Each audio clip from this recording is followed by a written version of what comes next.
Welcome to the Eye on Annapolis Local Business Spotlight. There are thousands of locally owned businesses in the area, some small and some large. Some you may know and others you don't. But one thing they all have in common is a great story, and we want to share it with you. Join us every Saturday as we talk to the founders, the owners, and the managers of local businesses you have come to know and love, and those you will come to know and love. Now here's your host, John Frenay, with this week's Local Business Spotlight. Well, we're up here in Severna Park, and I'll tell you, the first time I ever heard the name Atticus Boidy was on October 15th. I was sitting in probably row AA, seat 102 at Maryland Hall, and you were on stage for the Annie Awards and were named as the 25 winner for arts education. So congratulations on that. Thank you so much. You know, actually, it's funny. I seem to be in an art kind of a mood because earlier today I was with Darren and Allison down from Art Farm and Creative down in Annapolis talking about the art scene up there. And you just sort of flow right into that. Yeah, that's awesome. So. Hey, you know, first things first, before we really get into it, with a name like Atticus, were you destined to be an author or in the artistic world? Maybe. I mean, I definitely am very thankful that my name kind of is a little bit more on the unique side and has a little bit of like a strike to it. It's as easy you to sit here start... talking to a guy named John. Yeah. Okay. I have had people in the past say that Atticus seems fitting for me, especially based on like my appearance of like green hair and tattoos and very expressive style, which I'm happy about. But I would say probably my destiny really came from my aunt. Because she's in the arts. So she really got me into it. So namesake aside, I would say probably like my familial relations probably are what made me the artist that I am today. Is your hair always green? For the most part lately, yeah, I've really been on a green kick. But people in the past may have seen me with pink, purple, blue, red in high school with blonde highlights. That was a interesting era of mine. But for a while now, I've been rocking with the green. I know that a lot of people, when they do the colors, I mean, and not just highlights and stuff like this, they will switch it up. I know my girlfriend's daughter has gone from some purples and changed up to black and everything else. So yeah, I've been known to dye my hair associated to the show that I'm working on, usually to my like students' delight. Congratulations on the run of Shrek. Exactly, right? I actually did basically back-to-back Shrek, and I did Shrek Jr. at Children's Theater of Annapolis over the summer. I just did Shrek with Severna Park High School. I was the lighting designer for that. And now I am working on Beetlejuice at Theater in the Park. So my green is really suiting me right now. Awesome. As an arts educator, and I mean, that's what your award was with the Anne Arundel County Arts Council. What areas of art education are you involved in? I mean, because art is so vast and so widespreading. I'm going to assume that just from what you said, Shrek and Theater in the Park and everything else, that you're not talking pottery. No, definitely theater is my main game. It's been something that I've been passionate about since I was a kid. I really focus on a lot of the technical aspects. So as technical director at Children's Theater of Annapolis, I run tech summer camps where we, as like a student collective of about 10, do all of the sets, all of the painting, all of the sound design, all of the lighting design, and all of the crew work. And those kids run that entire show. And I essentially teach them how to be every type of crew member. I also teach acting. I've done workshops on lighting, sound, directing, acting, just like scene work in general, stage management, properties design. Basically, if it's something to do with theater, I'm kind of all over it. Hair and makeup, not my strongest. Wouldn't necessarily call myself an educator in it, but a big appreciator. Well, you seem to be like kind of a soup to nuts kind of a guy in theater. I mean, you're talking about set design, set building, lighting design, actually working the lights, working the sound and everything else like that. And acting, I mean, is that where you like? Is behind the scenes? Is that where you're most comfortable? I would say so. I do perform. I started in performing at 5. You know, my aunt got me into summer camps and things like that. And I performed all throughout high school. Recently, I took about a 6-year hiatus, but I was in a show a little over a year ago with Maryland Theater Collective. I was in a production of Spring Awakening. So you may still see me on stage every once in a while, but I love directing as my main thing. I love being a director, and I love being like a consultant, someone working on a production team, making it happen. So yeah, I would say it's safe to say that behind the scenes is kind of where I vibe the most. Well, that's cool. Before we started recording, you mentioned that you had graduated from Severna Park High. Were you in the, what's it called? The Rock and Roll Review? Rock and Roll Revival. Revival. Yes, I was all 4 years. Okay. So yeah, I was in that all 4 years of high school, and then I went on to direct it for a few years after high school. Oh, wow. Mhm. Seen it once, and it was amazing when I went. A woman that I knew had her kids graduated from Severna Park, and it was just an amazing show. It's an incredible production. It's an incredible community event. What do you do? I mean, you work with the Children's Theater of Annapolis, and that's your gig. Yes. Yeah. So that is my full-time job. We always joke that I live at the theater, which is my happy place. So I'm not mad about it by any means. But yeah, that's my full-time job. And then I work at a variety of different schools as well. I direct with Anne Arundel Community College. I work with Broadneck Elementary School as their drama director. I've been with Folger Elementary School for 6 years now as their drama director. I've also worked at a variety of other schools in the past, including Severna Park Middle School, Severna Park Elementary School, Severna Park High School. And then I also work at a variety of community theaters with, different realms of whether it be consulting, directing, lighting design, stage management. Those are usually where I fall mainly, but I do set design at other places as well. But I'm a little across the map. You're all over things. the place. I am. Yeah. Keeps you busy. It does. At CTA, I mean, I know it's significantly volunteer. It is. Do you guys need help there? Like, I mean, do you look for kids to come in? And I mean, I know that that's more of an acting teaching, but does it get into the actual production teaching? It absolutely does. So anytime that you come to CTA, you are going to learn something. When I lead like set builds and set decoration days, we are learning how to paint textures. We're learning how to build.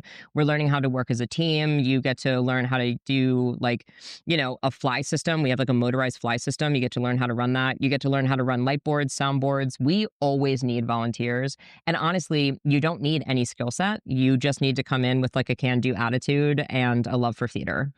I know it's really changed a little bit. I mean, what sounds like a lot of what you're doing was what back in my high school days was called the AV club, as far as like, the spotlights and the stage spots and the mics and everything else. Obviously, it's really advanced since then. I know I spoke with the folks at the Colonial Players who said that, and actually Classic Theater of Maryland said it as well, but COVID, as horrible as it was, as far as restricting people from getting into a theater and sitting next to each other and enjoying it in person, really gave them this outreach, technological wise. These words are a bit hard for me, these big words, but to be able to now take that program that was only isolated to those 100 and some odd people that were in that theater of the round, to now be able to broadcast it all over the world for people that are able to do that. And I mean, the technology is really kind of advanced in your realm of the theater to, you look for light. I mean, we used to have the big old Fresnel lenses with the gels for colors and everything else. Those are still around. We still have those at CTA. So, there's different like tech abilities at like every theater that I work at. But I will say, even with like the advancement, after COVID of like that spread and, like technological advancements, there is nothing like having boots on the ground at a theater and having people roll set pieces on and, put gels and lights and push buttons and everything like that. So I'm happy to have people, back at the theater. And like I said, always looking for volunteers and help. But they bring up a good point at Colonial and Classic, because I remember during COVID, I became a writer, I became a video editor, I became a sound mixer. I was doing all of these virtual shows for schools and for other theater companies, and it really stretched my knowledge of technical abilities. And I agree. I think that theater tech post-COVID has really taken off. Well, it's probably also really fast forwarded your career and your capabilities as far as the ability to now handle that. I mean, you're much more, I'll say, marketable when it comes to that, hey, sure, you need to do a remote broadcast, but we can absolutely do that. We'll set that up. We'll hook that up. And, you mentioned all these different places that you get involved with. And I mean, I know the theater world is very big, but it's also very interconnected. Have you ever heard of a guy named Bob Bartlett? He's a director. He does offbeat productions. I mean, he does them in very, I will say, weird spaces, but he did in Annapolis, he did a film or a play production in Ka-Chunk Records. He did one in the laundromat next door, something about a bear. He's done them he did a horror movie out in the woods in Davidsonville. Oh, it's really cool. And really very interesting. And I think when you look at the different ways of the arts, and certainly, and this is production art, it's just so fascinating to be able to immerse yourself into that and to sit there and see how somebody can interpret things. I mean, I know that you put on these different productions. Okay, you said you did the Shrek and Shrek 2. So I know the movie, and I know that the production is probably not verbatim to the movie. It's not. And you've got the interpretations, which I really appreciate when you've got something, and that's going to be a challenge for you to how, I mean, okay, we've got a director presumably that will interpret a story and say, okay, this is now our script. That's a director's job, right? Yeah, for the most part. Yeah, taking the script and developing a vision based on that script for what they want the show to look like. And then they have to convey that to, on the technical end, on the back end, to you, to be able, when that curtain finally goes up or over, to really bring that story out to the audience that's in front of the curtain. And that's just got to be really a difficult proposition, I would think, at times. It can be. You definitely, like you said, it's a very interconnected kind of field, and you kind of find your people that you like to work with, and you kind of find your own artistic style. Like for me as a lighting designer, people know what my shows look like. I have I'm high color saturation. I really enjoy doing high fantasy shows. I like doing things that have a lot of light cues based on the musical hits, and I really find a lot of passion in the details. And that really, helps when you go into an environment where you have your own ideas that can couple with that director's vision. So coming in as your own artist and meeting your artistry with theirs is kind of the beauty of the collaboration that goes into theater. It can be tough at times, but man, is it rewarding when everybody's ideas come to life. And also, like you said, the movie. So when you think of the movie, you think of a certain style, a certain type. The musical has its own style and its own type and its own life to it. So doing your research as a designer too can really help you in those conversations with directors, because you go in and what the universe that show is supposed to convey looks like. And then you have to figure out with the tools that are at your disposal, like you said, those old school Fresnels. If you've only got old school Fresnels, what colors are you picking? If you've got LEDs, well, the whole world is your oyster, right?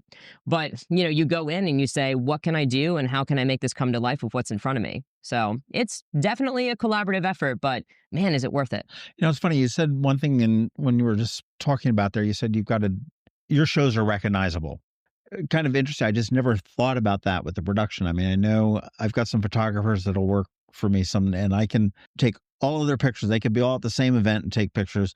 And if we had pictures and they weren't digital anymore, but mix them up on a table, and I could look and I go, okay, well, that's Glenn and that's Bob and that's Kevin, and understand that. So when you're designing a set, when you're designing the back end, if you will, of a production, you've got a signature sort of a style. I mean, if I was deep in the theater world, I could look at this and say, oh, you know what? This looks like an Atticus Boidy show. Gosh, I would hope that is the case. That's my goal as an artist. And I have been given feedback that is the case, that people can come and see a show of mine and know that it is mine. I've had it in the past where people would come and, see a show and they see my signatures as a director. A lot of jaunty angles. Again, I always delve in jewel tones. I'm known for loving steampunk. So if you come see a steampunk production of Beauty and the Beast, people could probably guess that was my idea. So yeah, I think that I have at this point, and I want to continue to push this point, but I believe that I do have a pretty signature style that people could come in and see it and know that it is mine. Do you ever have a desire to go beyond Anne Arundel County? I mean, you've grown up here, you've been involved in I mean, the names of the schools that you threw out there, the names of the production companies and the theater companies that you've got here. You've obviously made a significant footprint with obviously your students, yourself, and the people that you work with, but also certainly with the Arts Council. Uh, is there a desire for Atticus to go to the West End, go to New York? I mean, I imagine the answer probably is, well, that's everybody's desire, but maybe not. I mean, some people really thrive on the local scene and creating, I don't say something out of nothing because we do have a very vibrant art scene, but just something smaller into, being I guess the big fish in a small pond type of a thing. I agree that we do have like a very vibrant scene here, and I am very lucky to have worked in like so many places around here and really have like set a footprint. Even though you get to talking and you bring up your friends, and I go, oh, I don't know that person. So there's always more room to explore, even in like your smaller area. But honestly, I have stayed in this area because of my family. My sister and I are incredibly close. I'm incredibly close to her nuclear family, and about 7 years ago now, she decided to have another child. And I said, well, I would love to be around for their life. And my other two nephews and niece are still in high school, and watching them grow up means the world to me. And I love being 10 minutes down the street. So that rooting has really kept me here in this area.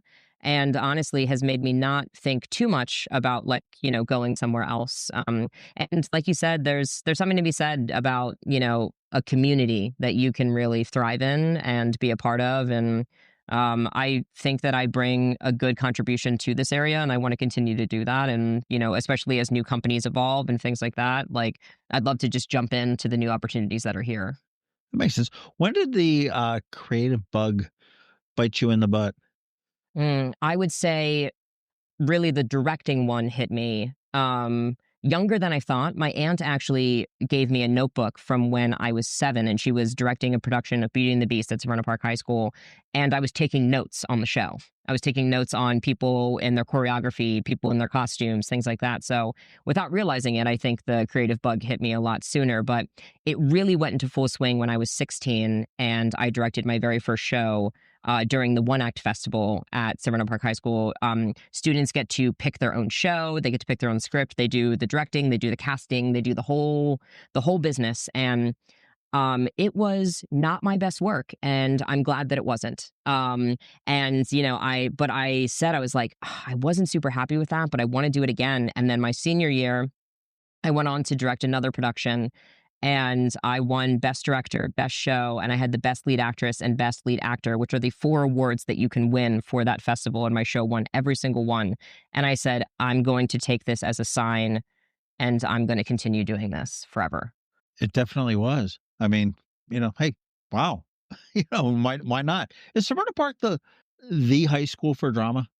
I wouldn't say that. I think that they have an incredible program, but there are so many good arts programs and high schools in this area. There are some, we have like Baltimore School for the Arts. So we do have ones that have like arts programs with them. We have Apex programs, but a lot of my students at CTA go to a variety of different high schools. And just to name a couple, like Spalding, Annapolis, Arundel. My niece is currently in a production at Chesapeake High School. And I'm friends with a lot of their drama directors, Broadneck. I could go on and name these high schools, but there is a thriving community of like good arts education programs in this area. I think that I have, akin to Severna Park because that's, where I went. So it's easy for me to go back there, and I think it's easy for me to talk about it more. But my students have really good experiences at their middle school and high school arts programs. Right. You said your niece is in a production as well. Is your entire family all very creative focused? I mean, I know you said that your aunt had produced a show at Severna Park High. Yeah, they're creative in their own ways. So my aunt, her career was in education as well. And she was the drama director for a little over 20 years at Severna Park High School, taught drama there, and continues to direct her production of Narnia the Musical with Pasadena Theater Company, which is one that I actually consulted on with her. My niece, this is the first endeavor that she's done in theater. And I told my sister, I said, I finally got one, because between me, my niece, and my aunt, nobody else has really touched theater too much. I believe she is my distant cousin of some type, but I just call her my cousin. My cousin Bonnie, she runs a theater program through her church. So we have a couple here and there who go through it. I would say that my aunt and I are really the ones that said this is our entire lives and we'll continue to devote to it. And we have other different types of creatives in our family. My nephew, Doug, is really good at drawing. My sister actually does like fitness. So she's like a Zumba instructor, like a pound instructor. So that in itself is its own kind of form of art in a way. You're teaching, you're counting, you're going up in front of people and essentially performing. Performing, sure. Yeah. So we have a varied art skill. And my brother-in-law, he doesn't broadcast it, but he can build anything. He can really build anything. Built his own chicken and duck coop. He's building a fence outside right now. He laid pavers the other day. He's helped me on sets before. Does it super nonchalantly, just does it for his family. But there's a lot of creative energy in the family, definitely. It's good to have a brother-in-law like that. Hey, we need a castle built here in a half, in 6 hours. And he has a pickup truck, so he's a dream. No problem. No problem. Well, okay, so CTA is your full-time gig where you're there, and that's where your education stuff like that. I mean, do you the other stuff? Do you consult? And I mean, when a school hires you, they hire you on a contractual basis for a production, or maybe just for the school year. Is that sometimes it's for the school year, sometimes it's for just like a certain production. So right now I'm consulting with Key School for their entire year. So I'm working with them on every production that they're doing. But a school like Folger only really does like one show a year. So we're currently doing Finding Nemo Jr. So I'm contracted to be the director from this date to this date, and then my contract is up with them. But I've been very lucky to have a lot of my contracts get renewed each year. So I kind of become, for these kids, I kind of become their after-school drama teacher. That's cool. Yeah, so it is really nice, but a lot of it is like by contract. That's how I started with CTA, was actually by contract. I started in 2018 as the director of Madagascar Junior, fresh 20 years old, walking in there saying, let's do this huge show with puppets, let's be crazy. And they took a chance on me, and I'm so appreciative. And then from then on, from show to show, I was either a lighting designer or a set designer or a director. And then the full-time position for technical director opened, and I'd been with the company for, at that point, about 7 years. And I applied, and now that's my home. Well, they knew your chops, and you obviously proved it over 7 years. So that's a good move on their part to keep you. Yeah, and I'm incredibly grateful. It really was nice going into a position that I was so familiar with the facility and with the inner workings of the company. Well, it's personality too. You look at, when you see a production, and we'll talk about the actors, and you can tell when the actors are really gelling and they're friends, and they're not, it's almost like they're not acting. Oh, yeah. They sit there, and you can also tell similarly when they don't get along. It's just very awkward. And it becomes truly a family when it works right. It's a family, and it hums right along, and the audience can tell that. That's primarily where my experience has been, from the other side of the curtain. Yeah, and I love hearing you say that, because I really do talk about that with my actors, especially my young actors, but even with the adult actors that I work with. And sometimes they're like, "Oh yeah, sure, they can tell," but it is refreshing to hear from an audience member's perspective that you can see that harmony on stage. You can see when people like each other. And it comes from the top. I always say that the way that I, keep calm and cool, and, the way that I talk to my production team members and how we treat each other sets the example for how these actors and how these students and adults alike treat each other and how we talk. And I am very big about the culture of the shows that I work on. And it is always about respect. It is about direct communication. And, I essentially don't settle for less. That's fair. And I can tell you where I notice it mostly is in their body language. Oh, yeah. Can't hide that. As far as moving, if there goes into an embrace, you can tell if two people like each other and they go to hug, and it's like, boom, they run into each other, they hug, it's great. And if they're not, it's like, okay, we walk up to each other, extend the arms out. And you don't necessarily see that, I don't think, as you're acting, but it does come out into the audience there. What else is on your plate? What else are you doing? Well, if anything, is there any room on that plate? Yeah. When you say like, what else am I doing? Do you mean like from a theatrical standpoint or like within like a personal realm? Yes. Okay, cool. I mean, from a theatrical standpoint, we're moving right along at Children's Theater of Annapolis. So we just closed West Side Story. So we're moving on to usually in the winter, we do a play. So we're doing a production of Holes. So based on the book, there's the Disney movie of it as well. So that'll be opening in February. So I am acting as the technical director, set designer, set decorator, and lighting designer for that production. And then directing Beetlejuice Jr. with Theater in the Park. Directing. Where's that? Is that in Bowie?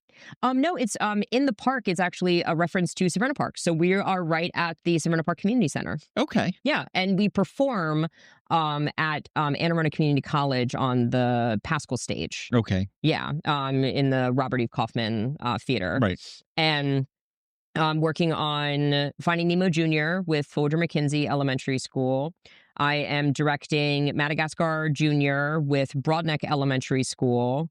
And then I have a couple of things coming up in the spring as well. So I'm already in the planning phases for Children's Theater of Annapolis. I'm actually going to be acting as director for their spring production of Lion King Jr., which I'm very excited about.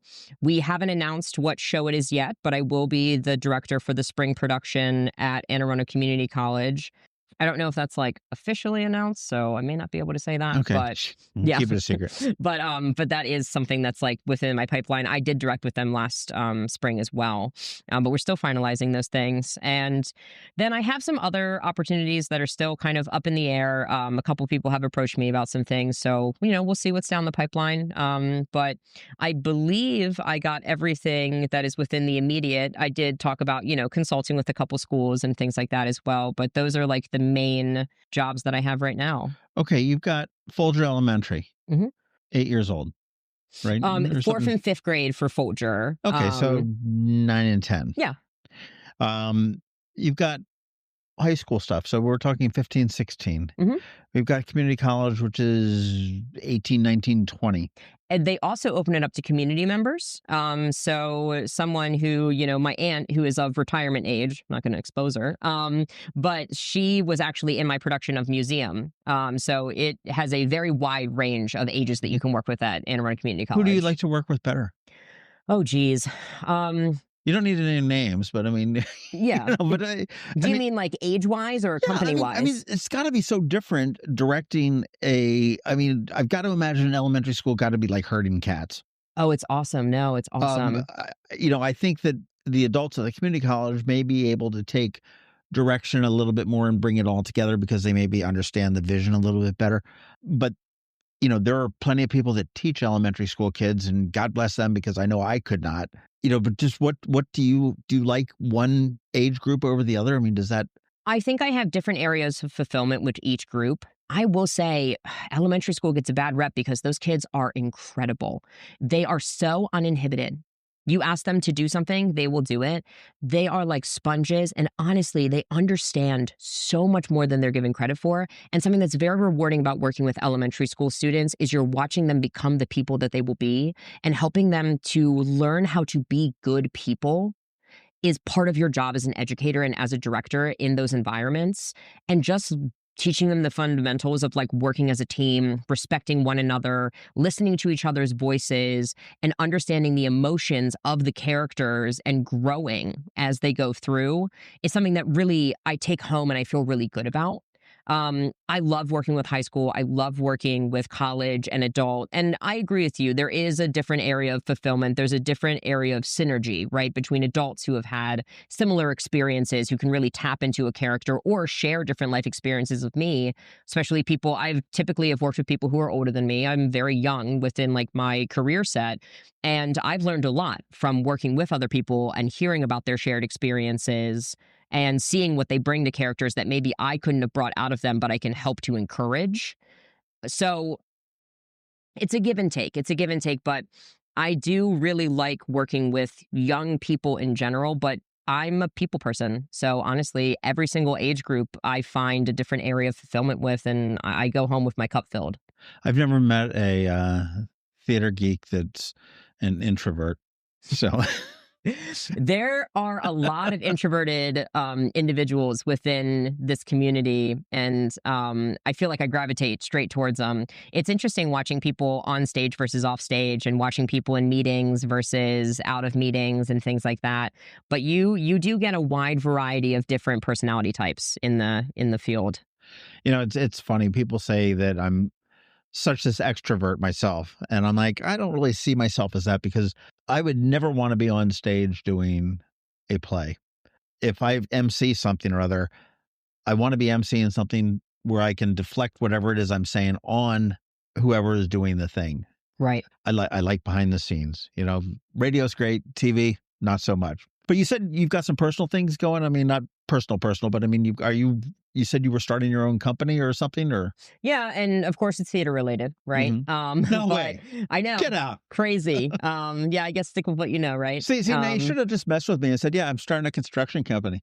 Right. Put my brother-in-law out of business. I know. Well, there was a hot minute there where my sister had her own gym, and I was a licensed fitness instructor for about 4 years. So, you can surprise yourself. Stranger things have happened. Exactly, with what you do for family, especially. But yeah, I have started my own business. It's called Theatrical Success Consulting. So essentially, I am taking from what I know and the successes that I've seen and my experience, and going into schools and theater companies and helping them with their shows, and also connecting them to young artists in the community that want opportunities that I have personally worked with, whether it be at a volunteer level or at a college level, and basically saying, hey, you need a director for your school. I'm already directing at 15,000 schools, so I'm not available, but who is this young person who just graduated or has this amount of experience, who wants a school, who wants to say, I've been at this school for 6 years. You're sitting in the catbird seat at that point then, because you know the capabilities of the people that you're dealing with. What it might take to push them to be better. And you're sitting in the catbird seat to be able to recommend that, to be able to turn around and place that. Yeah. And then I hang around as a consultant, and I make sure that they're successful. So I hang out and I answer all of their questions, and I make sure that they don't have these huge learning, curves, right? Like, if I can help to alleviate some of the things that were difficult for me as a young artist, and help to advocate for young artists and any artist alike, even if they're not young. I don't want to say that I only work with young artists, but anybody that I can recommend and put into a position, the more that I can consult and help and make sure that these programs are successful and everybody has a good opportunity, then that's what I want to be doing. I love that you've found a niche to develop. I mean, it just sounds like a very unique niche as far as, theater success. Yeah, I would say so. And it's something that feels really natural to me. Like, when I go into spaces, when I go into new spaces, I don't feel nervous. I feel excited. I feel curious. And when I meet new people, or I want to meet new people, I recently sent a message to someone, and I was like, hey, I've heard a lot about your work, and I'm always looking to work with new people. Do you want to grab a beverage of some type with me and get to know each other? And it was something that I talked about in my Severna Park Voice article.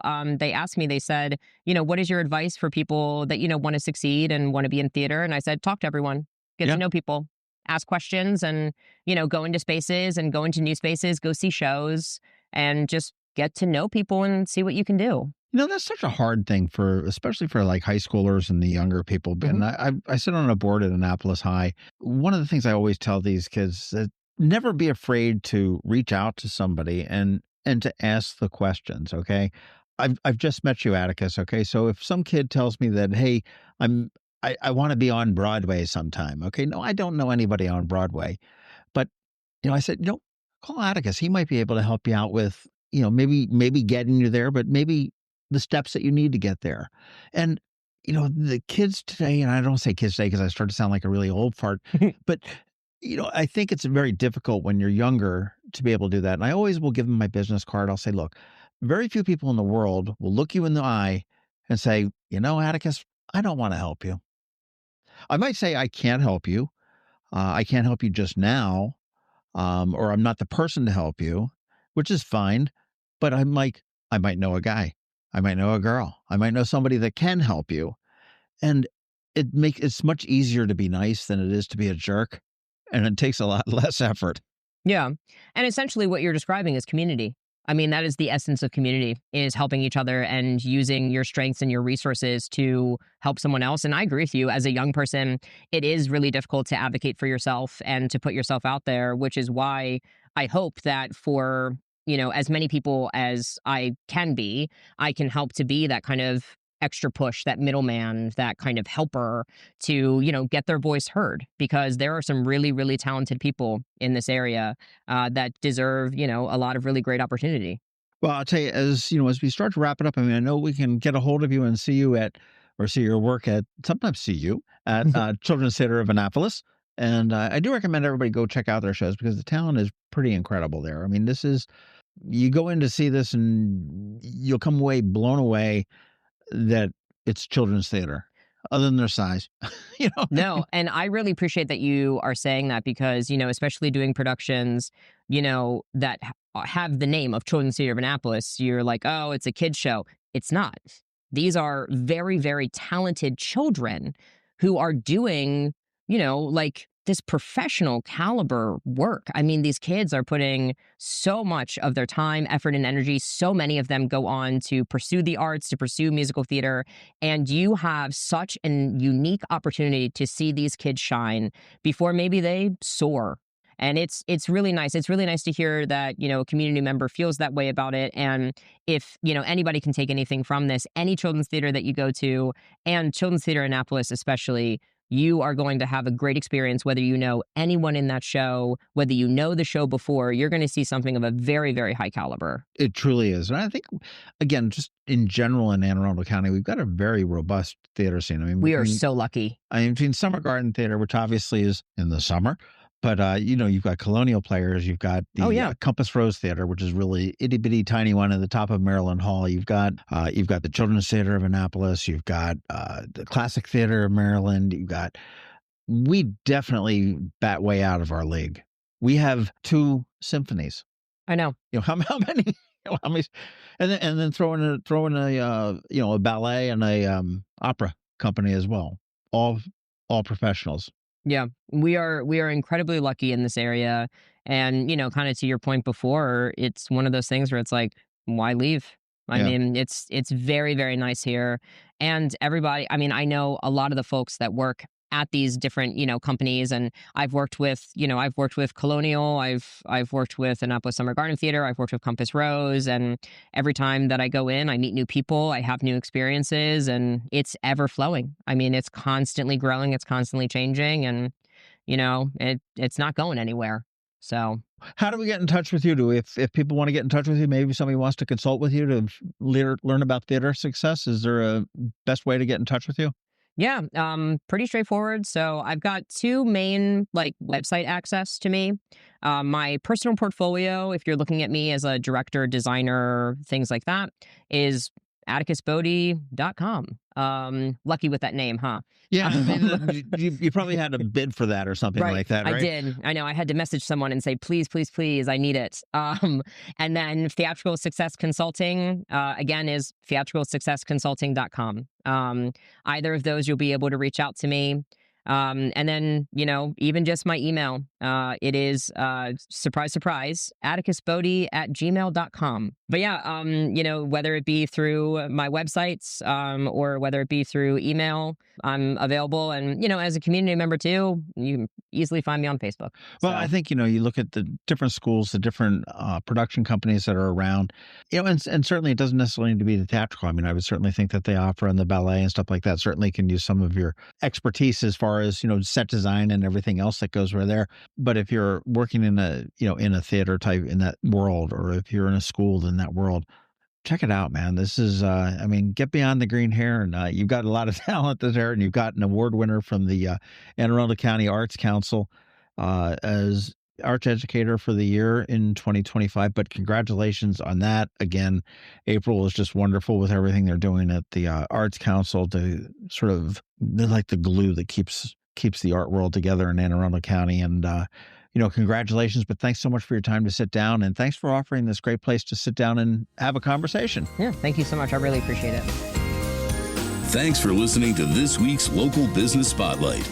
Please make sure to visit eyeonannapolis.net for all your local news, events, and opinion.